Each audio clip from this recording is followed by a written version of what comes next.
नमस्कार सगळ्यांना. आपल्या बाईपण या चॅनलवर तुमच्या सगळ्यांचे खूप स्वागत आहे. आपण अनेक वेळा पाहतो की लग्न, वटसावित्री, मंगळागौर, हळदी कुंकू किंवा इतर शुभप्रसंगी महिलांची ओटी भरली जाते. पण तुम्ही कधी विचार केला आहे का की ओटी नेमकी महिलांचीच का भरली जाते? ओटीत ठेवलेल्या प्रत्येक वस्तूचा अर्थ काय असतो आणि या परंपरेमागे धार्मिक आणि सांस्कृतिक काय महत्त्व आहे? तर आजच्या व्हिडिओमध्ये आपण याबद्दल सविस्तर जाणून घेणार आहोत. त्यामुळे हा व्हिडिओ शेवटपर्यंत नक्की बघा. तर मैत्रिणींनो, ओटी म्हणजे काय? तर ओटी म्हणजे स्त्रीच्या साडीच्या पदराचा पुढील भाग. शुभप्रसंगी त्या ओटीमध्ये हळद, कुंकू, तांदूळ, नारळ, सुपारी, फळे, खण किंवा साडी आणि दक्षिणा ठेवून तिचा सन्मान केला जातो, म्हणजेच ओटी भरली जाते. ही फक्त भेटवस्तू देण्याची एक पद्धत नाही, तर शुभेच्छा, आशीर्वाद आणि आदर व्यक्त करण्याची भारतीय संस्कृतीतील एक सुंदर परंपरा आहे.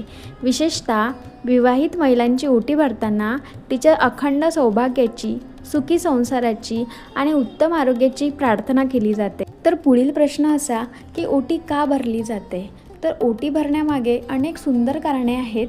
तर त्यापैकी आपण काही कारणं बघूयात. तर पहिलं म्हणजे स्त्री शक्तीचा सन्मान. भारतीय संस्कृतीमध्ये स्त्रीला लक्ष्मी, अन्नपूर्णा आणि शक्तीचे रूपे मानले जाते. ती आपल्या घराला प्रेम, संस्कार आणि समृद्धी देते. तिचा सन्मान म्हणून आपण तिची ओटी भरतो. तर हा एक स्त्री शक्तीचा सन्मान म्हणून ओटी भरण्यामागचं एक महत्त्वाचं कारण आहे. तर दुसरं कारण म्हणजे सौभाग्य आणि समृद्धी.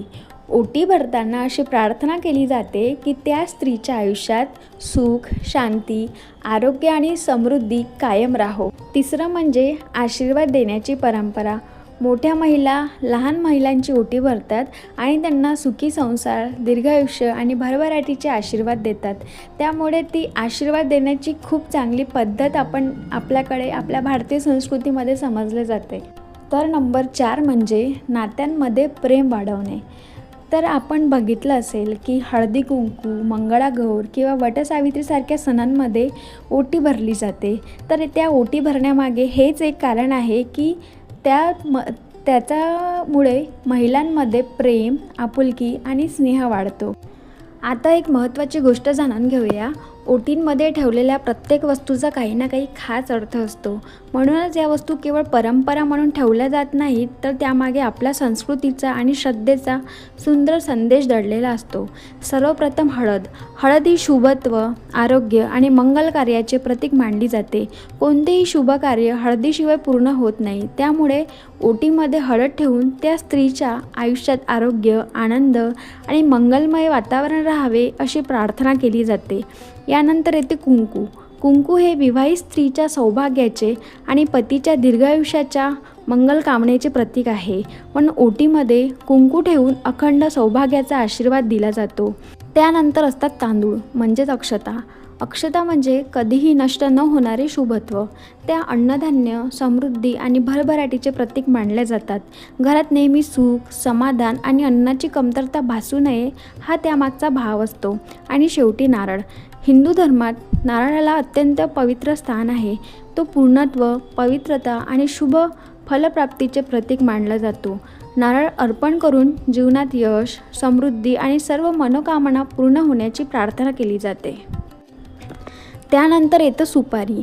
सुपारी ही धैर्य, दृढता आणि चिरस्थायी नात्याचे प्रतीक मानली जाते. ओटीमध्ये सुपारी ठेवण्यामागचा भाव असा असतो की नातेसंबंध नेहमी प्रेमाने, विश्वासाने आणि एकोप्याने टिकून राहावेत. नंतर येतं फळे. फळे ही समृद्धी, आनंद आणि जीवनातील गोडव्याचे प्रतीक आहेत.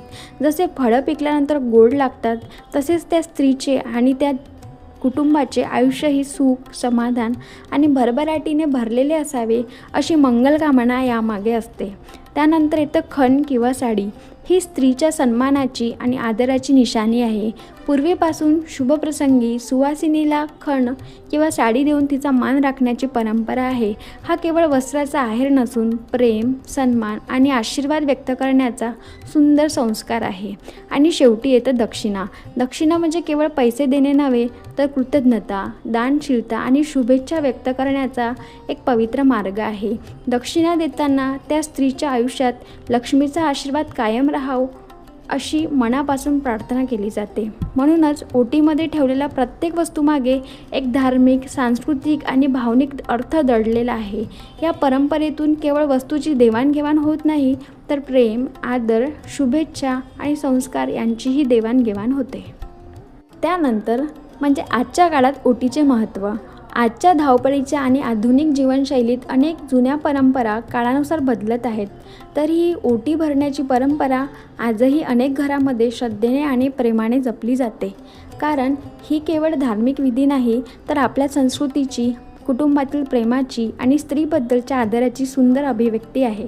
ओटी भरताना आपण एका सुवासिनीला किंवा देवीला केवळ एक वस्तू अर्पण करत नाही, तर तिच्या सुखी, समृद्धी आणि निरोगी आयुष्यासाठी मनापासून शुभेच्छा देत असतो. या छोट्याशा विधीत प्रेम, आपुलकी, कृतज्ञता आणि नात्यांमधील जिव्हाळा दडलेला असतो. त्यामुळेच पिढ्यानपिढ्या ही परंपरा टिकून आहे आणि पुढील पिढीपर्यंतही पोहोचत आहे. तर परंपरा जपण्याचा खरा अर्थ केवळ विधी करणे नसून त्यामागील भावना समजून घेणे आणि त्या आपल्या आयुष्यात जपणे हा आहे. आणि ओटी भरण्याची परंपरा आपल्याला हा सुंदर संदेश देऊन जाते. तर परंपरा जपण्याचा खरा अर्थ केवळ विधी करणे नसून त्यामागील भावना समजून घेणे आणि त्या आपल्या आयुष्यात जपणे हा आहे. आणि ओटी भरण्याची परंपरा आपल्याला हा सुंदर संदेश देऊन जाते. तर मैत्रिणींनो, तुमच्या घरी ओटी कोणकोणत्या प्रसंगी भरली जाते आणि ओटीमध्ये आणखी कोणकोणत्या वस्तू दिल्या जातात हे आम्हाला कमेंटमध्ये नक्की सांगा. आणि जर तुम्हाला हा व्हिडिओ आवडला असेल तर लाईक करा, शेअर करा आणि सबस्क्राईब करायला विसरू नका.